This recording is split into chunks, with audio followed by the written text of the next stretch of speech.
പുതിയൊരു വീഡിയോയിലേക്ക് എല്ലാവർക്കും സ്വാഗതം. അപ്പോൾ ജലജേനെ വലിച്ചുകൊണ്ടോട്ട് ചോദിക്കുന്നുണ്ടായിരുന്നു, അമ്മ എന്തിനാ എപ്പോഴും അവളോട് ഇങ്ങനെ വഴക്കിടാനായിട്ട് പോകുന്നതെന്ന്. അപ്പോൾ അവൾ എന്നോട് പറഞ്ഞത് നീ കേട്ടില്ലേ, അവളെയൊക്കെ അടിച്ച് പുറത്താക്കുകയാണ് വേണ്ടതെന്ന് പറയും കേട്ടോ. അപ്പോൾ ആ സമയത്ത് അബി പറയുന്നുണ്ടായിരുന്നു, അങ്ങനെ ചെയ്തിട്ടൊന്നും ഒരു കാര്യമില്ല, അവളെയൊക്കെ നയപരമായിട്ട് പുറത്താക്കുകയാണ് വേണ്ടതെന്ന് പറയും. അത് ആൺപിള്ളേർ പറഞ്ഞാൽ ഇതുണ്ടായിരുന്നു, നിന്നെ കൊണ്ട് അതിനെന്തായാലും സാധിക്കില്ല എന്ന് പറയാണ് കേട്ടോ. അവൾ എൻ്റെ പൂർവ്വകാല ചരിത്രം എല്ലാം അറിഞ്ഞു എന്നാണ് തോന്നുന്നത്, അവളോട് ആരോ അത് പറഞ്ഞിട്ടുണ്ട്, നീയാണെന്നാണ് എൻ്റെ സംശയം എന്നൊക്കെ പറയുമ്പോൾ ഞാൻ അങ്ങനെയൊന്നും പറയില്ല അമ്മയെന്ന് പറയുന്നുണ്ടായിരുന്നു കേട്ടോ. എന്നാൽ അവൾ അതെല്ലാം അറിഞ്ഞിട്ടുണ്ട്, അതുകൊണ്ടാണ് അവൾ അങ്ങനെ പറഞ്ഞത്. ഈ വീട്ടിൽ കയറാൻ പോലും അർഹതയില്ലാത്തവൾ അങ്ങനെയൊക്കെ പറഞ്ഞപ്പോൾ എനിക്ക് എന്നെ തന്നെ നിയന്ത്രിക്കാൻ പറ്റിയില്ല എന്നൊക്കെ പറയാൻ കേട്ടോ. അപ്പോൾ അവളെ അടിച്ച് പുറത്താക്കണം എന്ന് പറയുന്നുണ്ടായിരുന്നു. അപ്പോൾ ഈ വീട്ടിൽ നമുക്ക് ആരും സപ്പോർട്ട് ഇല്ലല്ലോ, അപ്പോൾ അതുകൊണ്ട് നമ്മളിങ്ങനെ ചെയ്തിട്ടും കാര്യമില്ല, അവളെയൊക്കെ തന്ത്രപരമായിട്ട് പുറത്താക്കണം എന്ന് പറയുന്നുണ്ടായിരുന്നു. അപ്പോൾ ജലജയ്ക്കാണെങ്കിലും ദേഷ്യം വരുന്നുണ്ട് കേട്ടോ. അപ്പോൾ ജലജ പറയുന്നുണ്ടായിരുന്നു, കുടുംബജീവിതത്തിലും തോറ്റു, അതുപോലെ തന്നെ ബിസിനസ്സിലും തോറ്റു, നിനക്ക് ഒന്നിനും സാധിക്കില്ല എന്ന് പറയുമ്പോൾ അവർ പറയുന്നുണ്ടായിരുന്നു, അമ്മ എനിക്കൊരു സാവകാശം എന്താ, അവളെ എന്തായാലും ഞാൻ പുറത്താക്കിയിരിക്കും എന്നൊക്കെ പറയാൻ കേട്ടോ. അപ്പം അതുപോലെ തന്നെ ഞാനിവിടെ വന്ന് കയറിയ ശേഷം ഒരുത്തി ഉണ്ടല്ലോ എൻ്റെ ഏട്ടത്തി, അവളാണ് എപ്പോഴും എന്നെ ഇങ്ങനെ കളിയാക്കിക്കൊണ്ടിരുന്നത്. ഈ വീട്ടിൽ പുറമ്പോക്കാണെന്നൊക്കെ എനിക്ക് നന്നായിട്ട് അറിയാം, അതുകൊണ്ട് തന്നെയാണ് ഞാൻ മാറി താമസിക്കണം എന്നൊക്കെ വിചാരിച്ചിരുന്നത്. പക്ഷെ അതിനും സാധിച്ചില്ല, എന്നാൽ മാത്രമേ നമുക്ക് എന്തെങ്കിലും ഉണ്ടെന്ന് തൻ്റെ അടുത്തോടുകൂടി പറയാൻ പറ്റുള്ളൂ എന്നൊക്കെ ജലജ പറയുന്നുണ്ടായിരുന്നു കേട്ടോ. അപ്പം എന്തായാലും അവളെ പുറത്താക്കും എന്ന് പറഞ്ഞിട്ട് അബി അവിടെ നിന്ന് പോകുന്നുണ്ട്. പിന്നീട് നവ്യ പറഞ്ഞ കാര്യങ്ങൾ തന്നെ ജലജ ചിന്തിച്ചുകൊണ്ട് നിൽക്കുന്നുണ്ടായിരുന്നു കേട്ടോ. അതിനുശേഷം നന്ദുവിനെ കാണാനില്ലാത്ത ടെൻഷനിലാണ് ഗോവിന്ദനും കനകയൊക്കെ. അപ്പോൾ പകൽ സമയത്ത് ഇപ്പോൾ അവൾ പുറത്തു പോയാലും നമുക്ക് ടെൻഷനാണല്ലോ, രാത്രി എവിടെ പോയാലും നമ്മൾ നേരത്തെ ആണെങ്കിൽ ഒന്നും അന്വേഷിക്കുക പോലും ഇല്ലായിരുന്നു, ഇപ്പോൾ ഭയങ്കര ടെൻഷനാണല്ലോ എന്നൊക്കെ ഓർക്കുകയാണ് കേട്ടോ. ആ സമയത്ത് അനിയുടെ കൂടെ നന്ദു വരുന്നുണ്ട് കേട്ടോ. അപ്പോൾ അത് കാണുന്ന സമയത്ത് കനയ്ക്കും ഒക്കെ ദേഷ്യം വരുന്നുണ്ടായിരുന്നു കേട്ടോ. ഞാൻ അവളോട് പറഞ്ഞതാണ് അനിയായിട്ട് ഇങ്ങനെ കറങ്ങാനൊന്നും പോകരുത് എന്നുള്ളത്, എന്നിട്ട് അവൾ അത് തന്നെയാണല്ലോ ചെയ്യുന്നതെന്ന് പറഞ്ഞ് നിൽക്കുകയാണ്. അപ്പം എന്നിട്ട് രണ്ടുപേരും കൂടെ അങ്ങോട്ട് കയറി വന്ന് അനി പറയുന്നുണ്ടായിരുന്നു, ഞാൻ നന്ദുവിനെ വഴിയിൽ വെച്ച് കണ്ടതാണ്, അപ്പം ഞാൻ അവളെ വീട്ടിലാക്കാമെന്ന് വിചാരിച്ചു എന്ന് പറയുകയാണ് കേട്ടോ. അപ്പോൾ ആ സമയത്ത് കനക ഇങ്ങനെ പറയുന്നുണ്ടായിരുന്നു, മോൻ്റെ കല്യാണം ഉറപ്പിച്ചതല്ലേ, ഇനിയിപ്പോൾ ഇങ്ങനെ കറങ്ങി തിരിയുന്നൊന്നും നല്ലതല്ല എന്നുള്ളതിൽ അങ്ങ് സംസാരിക്കുകയാണ് കേട്ടോ. അപ്പോൾ ആ സമയത്താണെങ്കിലും നന്ദുവിനും കല്യാണപ്രായമൊക്കെ ആയിട്ടുണ്ടല്ലോ, അപ്പോൾ മോൻ്റെ കൂടെ കറങ്ങി, ആൺകുട്ടികളുടെ കൂടെ കറങ്ങി നടക്കണ്ടെന്നൊക്കെ ഞങ്ങൾ അവളോട് പറഞ്ഞിട്ടുണ്ട് എന്ന് പറയാണ്. അപ്പോൾ അതുപോലെ തന്നെ പിന്നീട് ഗോവിന്ദനും പറയുന്നുണ്ടായിരുന്നു, മോൻ്റെ കല്യാണം ഉറപ്പിച്ചതല്ലേ, അതിൻ്റെ തിരക്കിലായിരിക്കുമല്ലോ, അപ്പോൾ ഇങ്ങനെ കറങ്ങി നടക്കുന്നത് ശരിയാണോ, ഇനിയിപ്പോൾ ഇങ്ങനെ കറങ്ങി നടക്കുന്നത് ആ പെൺകുട്ടിക്ക് ഇഷ്ടമാവോ, ഇവളുടെ കൂടെ ഇങ്ങനെ കറങ്ങി നടക്കുന്നതെന്നൊക്കെ ചോദിക്കുന്ന സമയത്ത് ഞാൻ ഇങ്ങനെ കല്യാണം ഉറപ്പിച്ചു എന്ന് വെച്ചിട്ട് എൻ്റെ ബന്ധങ്ങളും സുഹൃത്തുക്കളെയൊന്നും ഒഴിവാക്കേണ്ട കാര്യമില്ലല്ലോ, അതിൻ്റെ ആവശ്യമില്ല എന്ന് പറയുന്ന സമയത്ത് ഗോവിന്ദൻ പറയുന്നുണ്ടായിരുന്നു, സത്യം പറഞ്ഞാൽ നിങ്ങൾ ഇങ്ങനെ കറങ്ങി നടക്കുന്നത് ഞങ്ങൾക്ക് രണ്ടുപേർക്കും ഇഷ്ടമല്ല എന്ന് തന്നെ തുറന്നു പറയാനുണ്ട്. അപ്പോൾ എനിക്ക് എന്തോ ആയിട്ട് അനി പെട്ടെന്ന് തന്നെ ശരി എന്നൊക്കെ പറഞ്ഞിട്ട് അവിടെ നിന്ന് അങ്ങ് പോകാനുണ്ട്. അപ്പോൾ നന്ദുവിനും ആകെ വിഷമാവുന്നുണ്ട്, എനിക്കും നല്ല സങ്കടമായിട്ടുണ്ട്. പിന്നീട് അനി അങ്ങ് പോകുന്ന സമയത്ത് ഗോവിന്ദനാണെങ്കിലും നന്ദുവിനെ അടിക്കുകയാണ് കേട്ടോ. എന്നിട്ട് പറയുന്നുണ്ടായിരുന്നു, നിന്നോട് പറഞ്ഞതല്ലേ ഇങ്ങനെ കറങ്ങി നടക്കരുത് എന്നുള്ളത്, എന്നിട്ട് പിന്നെ നീ എന്തിനാ അവൻ്റെ പിറകെ പോകുന്നതെന്ന് ചോദിക്കുമ്പോൾ നന്ദു പറയുന്നുണ്ടായിരുന്നു, ഞങ്ങൾ വഴിയിൽ വെച്ച് യാദൃശ്ചികമായിട്ട് കണ്ടതാണെന്ന്, അങ്ങനെ കണ്ടെങ്കിൽ മുഖം മാറി നടക്കണം എന്നൊക്കെ പറയുന്നുണ്ടായിരുന്നു കേട്ടോ. പിന്നീട് ഗോവിന്ദൻ പറയുന്നുണ്ടായിരുന്നു, ഇനി നീ ഇങ്ങനെ പറഞ്ഞതനുസരിച്ചില്ലെങ്കിൽ നിന്നെ ഞാൻ തല്ലാനൊന്നും പോകുന്നില്ല, ഈ വീട്ടിലിട്ട് മുറിയിലിട്ട് പൂട്ടിയിടേ ചെയ്യുള്ളൂ എന്ന് പറയണം. അപ്പോൾ നന്ദു കരഞ്ഞുകൊണ്ട് അകത്തേക്ക് അങ്ങ് പോകുന്നുണ്ട്. പിന്നീട് ഗോവിന്ദൻ അടിച്ച സമയത്താണെങ്കിലും കനയ്ക്കും ആകെ സങ്കടമാവുന്നുണ്ട് കേട്ടോ. ഗോവിന്ദേട്ടൻ എന്താ ഈ കാണിച്ചതെന്ന് ചോദിക്കുകയാണ് നന്ദു അകത്തേക്ക് പോയ സമയത്ത്. അപ്പോൾ ഞാൻ ഈ കാണിച്ചത് തെറ്റാണെന്ന് നിനക്ക് തോന്നുന്നുണ്ടോ എന്ന് കനകയോട് ചോദിക്കുന്ന സമയത്ത്, അതല്ല ഗോവിന്ദേട്ടൻ ഇതുവരെ അവളെ അടിച്ചിട്ടില്ലല്ലോ, ഞാൻ അടിച്ചാൽ അവൾക്ക് ഇത്രയും വിഷമം വരില്ലായിരുന്നു എന്ന് പറയാൻ കേട്ടോ.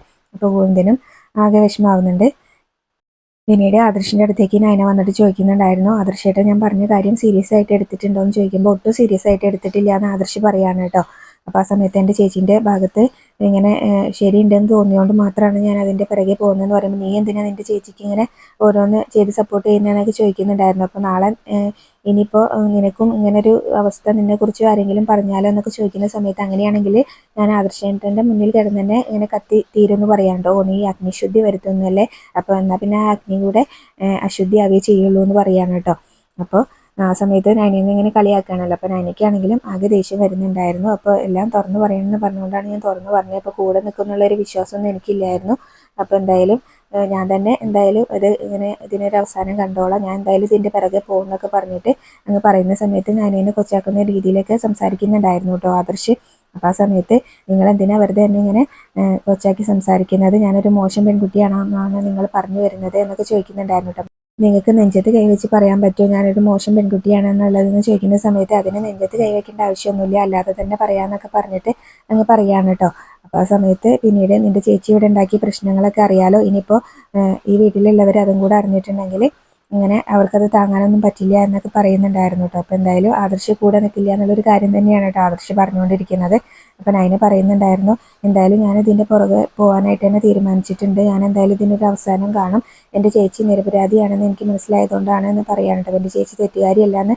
അപ്പം നീ എന്താണെന്ന് വെച്ച് ചെയ്തോ, എന്നെ അതിന് കിട്ടില്ല, നാണം കേട്ട് ഇതിൻ്റെ പിറകെ നടക്കാനെന്ന് പറയുന്നുണ്ടായിരുന്നു കേട്ടോ.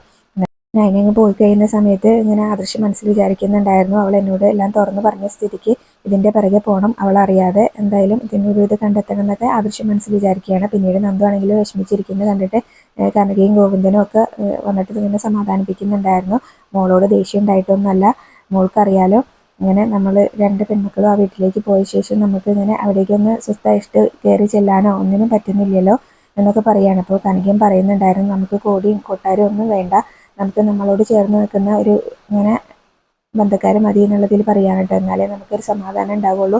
അപ്പോൾ അതുകൊണ്ടൊക്കെയാണ് മോളെ അടിച്ചത്, അല്ലാതെ മോളോട് ദേഷ്യം ഉണ്ടായിട്ടൊന്നുമല്ല എന്ന് പറയുന്ന സമയത്ത് നമുക്ക് പറയുന്നുണ്ടായിരുന്നു, അച്ഛനും എന്നെ ഇതുവരെ അടിച്ചിട്ടില്ലല്ലോ, പിന്നെ ഇങ്ങനെ മക്കളെ ഇങ്ങനെ ശ്വാസിക്കാനും അടിക്കാനും ഉള്ള അധികാരമൊക്കെ അച്ഛനമ്മമാർക്ക് ഉണ്ട്, അതുകൊണ്ട് അല്ലെങ്കിലും പിന്നെ അച്ഛൻ ഒരു തെറ്റും ചെയ്യാതെ ഞങ്ങളെ വെറുതെ അടിക്കാറില്ലല്ലോ, അതുകൊണ്ട് എനിക്ക് വിഷമമൊന്നുമില്ല എന്ന് പറയാനുണ്ട്. അപ്പോൾ ഗോവിന്ദനാണെങ്കിലും നന്ദുവിനെ ചേർത്ത് പിടിക്കുകയാണ്.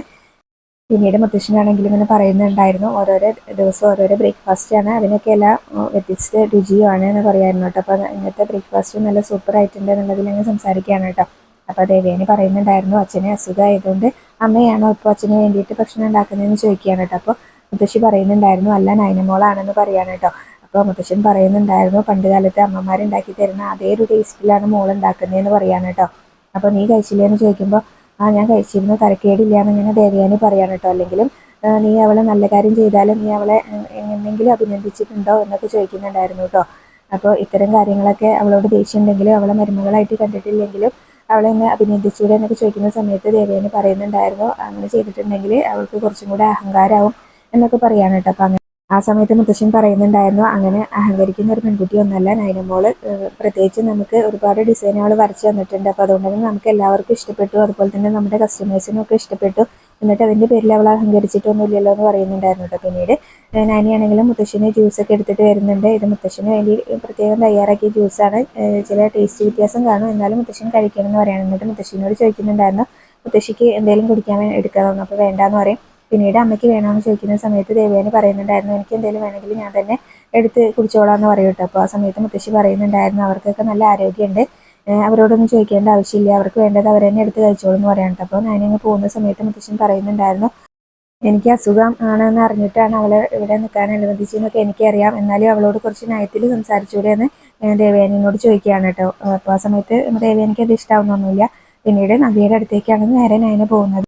നൈനിനെ കാണുന്ന സമയത്ത് നവ്യ അങ്ങനെ നിർമ്മലെ വിളിച്ചിട്ടുണ്ടായിരുന്ന കാര്യം, നവ്യ പറഞ്ഞ കാര്യങ്ങളൊക്കെ പറയുന്നുണ്ടായിരുന്നു. ഞാൻ അവനെ ഇന്നെ വിളിച്ചിട്ടുണ്ടായിരുന്നു, അപ്പോൾ അവനോട് ഞാൻ നല്ല രീതിയിൽ മറുപടി കൊടുത്തിട്ടുണ്ടെന്ന് പറയുമ്പോൾ ചേച്ചി എന്തിനാ അങ്ങനെ ചെയ്യാൻ പോയെന്ന് ചോദിക്കും. അപ്പോൾ നീയല്ലേ പറഞ്ഞത് ഇങ്ങനെ നമ്മൾ പതറാൻ പാടില്ല എന്നൊക്കെ ഉള്ളത്, അപ്പോൾ അതുകൊണ്ടാണ് ഞാൻ അവനോട് അങ്ങനെ സംസാരിച്ചതെന്ന് പറയുമ്പോൾ അവന് എന്താണ് ആവശ്യപ്പെടുന്നത് അതങ്ങ് ചെയ്ത് കൊടുത്തിട്ട് അവന് പോലീസിൽ ഏൽപ്പിക്കുകയാണ് വേണ്ടതെന്ന് പറയുമ്പോൾ അവൻ എന്തോ ഉദ്ദേശമുണ്ട്, ചിലപ്പോൾ നമ്മുടെ കയ്യിൽ നിന്ന് പണം തട്ടാനായിരിക്കും എന്നൊക്കെ പറയാണ് കേട്ടോ. ഇനിയിപ്പോൾ സോഷ്യൽ മീഡിയയിൽ അവൻ എൻ്റെ ഫോട്ടോസൊക്കെ ഇതാക്കുന്ന പറയുന്നത്, എനിക്ക് ആകെ ടെൻഷനായിട്ട് വയ്യാന്ന് പറയും. പിന്നീട് ആ സമയത്ത് ഇങ്ങനെ നവ്യയുടെ ഫോണിലേക്ക് ഒരു വീഡിയോ വരുന്നുണ്ട് കേട്ടോ, രണ്ടുപേരും കൂടെ ഉള്ള. അപ്പോൾ അതൊക്കെ കണ്ടിട്ട് നവ്യ പറയുന്നുണ്ടായിരുന്നു, ഇതിലുള്ളത് ഞാനല്ല, ഇതവൻ മോർഫ് ചെയ്ത് അയച്ചിരിക്കുന്നതാണ്, ഇതൊക്കെ കണ്ടിട്ട് എൻ്റെ തൊലി തന്നെ ഉരിഞ്ഞു പോവാണ്. അപ്പോൾ ഇതെല്ലാം നാട്ടിലുള്ളവരെല്ലാവരും കണ്ടാൽ എന്താ ഇരിക്കും പിന്നെ അവസ്ഥ, നമ്മൾ ഇങ്ങനെ നമുക്ക് നമ്മളെ തന്നെ ഇങ്ങനെ പ്രൂവ് ചെയ്യാനായിട്ട് സാധിച്ചിരിക്കും, പക്ഷേ ഇങ്ങനെ ഇതെല്ലാവരും കണ്ടു കഴിഞ്ഞാൽ പിന്നെ നമുക്ക് പുറത്തിറങ്ങാൻ പറ്റില്ല എന്നൊക്കെ പറയുന്നുണ്ട്. അപ്പോൾ എന്തായാലും ഇത് അബിനോട് പറയണമെന്ന് ചോദിക്കുന്ന സമയത്ത് വേണ്ട, അബിയും അമ്മയ്ക്ക് എന്തെങ്കിലും കാരണം കിട്ടാനായിട്ട് കാത്തു നിൽക്കുകയാണ്, നമ്മളെ പുറത്താക്കാൻ നമ്മളായിട്ട് അതിനൊരു അവസരം ഉണ്ടാക്കി കൊടുക്കണ്ട, എന്തായാലും നമുക്ക് രണ്ടുപേർക്കും തന്നെ ഇത് തൻ്റെ അടുത്തോടുകൂടി നേരിടാമെന്ന് പറയുന്നുണ്ട് കേട്ടോ. അപ്പോൾ നവ്യ ചോദിക്കുന്നുണ്ട്, നമുക്ക് അതിനൊക്കെ പറ്റുമോയെന്ന്. അപ്പോൾ നമുക്ക് അതിന് പറ്റണം എന്ന് പറയാൻ കേട്ടോ. അപ്പോൾ എന്തായാലും ഇത് എഐയുടെ കാലമാണ്, എന്ത് വേണമെങ്കിലും ആർക്ക് വേണമെങ്കിലും ക്രിയേറ്റ് ചെയ്യാം. അപ്പോൾ നമ്മൾ എന്തായാലും തൻ്റെ അടുത്തോടുകൂടി മുന്നോട്ട് പോയെന്ന് ചെയ്യും, ചേച്ചി വിഷമിക്കേണ്ട എന്ന് പറഞ്ഞിട്ട് നവ്യനെ ആശ്വസിപ്പിച്ചിട്ടാണ് കേട്ടോ അവിടുന്ന് പോകുന്നത്. ആണെങ്കിലും ആ സമയത്ത് ഇങ്ങനെ സങ്കടപ്പെട്ടുകൊണ്ട് നിൽക്കുകയാണ്. അവിടെയാണ് ഇന്നത്തെ എപ്പിസോഡ് അവസാനിച്ചിട്ടുള്ളത്.